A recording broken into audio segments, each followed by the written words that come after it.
Imagine you are stranded in the middle of a vast, shimmering blue ocean. The horizon stretches infinitely in every direction, a desert of water. The sun is relentless, beating down with a sweltering heat that drains your energy and dries your throat with every passing second. On a small wooden raft, a survivor sits parched. Their lips are cracked, and they look longingly at the cool, clear water surrounding them. It looks so inviting, so pure. A single scoop could quench the fire in your throat, but this is the infinite mirage.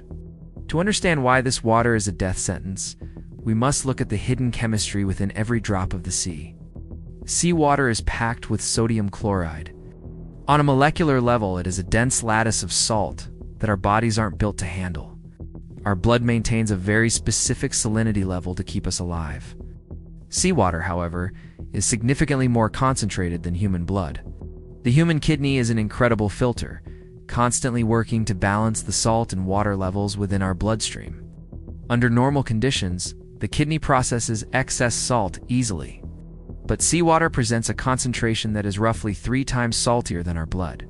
When you drink that salt water, it enters your system and triggers a biological process known as osmosis, which leads to a dangerous trap. Osmosis is the movement of water from an area of low salt concentration to an area of high salt concentration.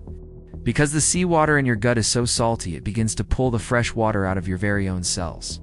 Instead of being hydrated, your cells start to physically shrink and shrivel as they lose their vital internal moisture. The cellular dehydration is the first step toward a total system failure. Your body is now fighting a losing battle against the sodium. Your kidneys now face a massive overload. They must work overtime to process the extreme levels of sodium, a condition called hypernatremia. To flush out 1 liter of seawater, the kidney requires more than 1 liter of fresh water to dilute the salt into urine. This results in a net water loss. You are actually losing more fluid through urination than you gained by drinking from the ocean. As the dehydration intensifies, the survivor begins to experience severe medical symptoms. Dizziness and muscle cramps take hold. Confusion sets in. Without proper hydration, the brain cannot function. The very water they hoped would save them is destroying them, but there is hope. Maritime survival relies on understanding how to separate the life-giving water from the deadly salt. A solar still uses the sun's energy to evaporate pure water from the sea, leaving the salt behind and collecting clean condensation. Catching rainwater in a tarp is another vital alternative. This fresh, distilled water is what the body truly needs to survive. The survivor finally finds a source of fresh water. Ow.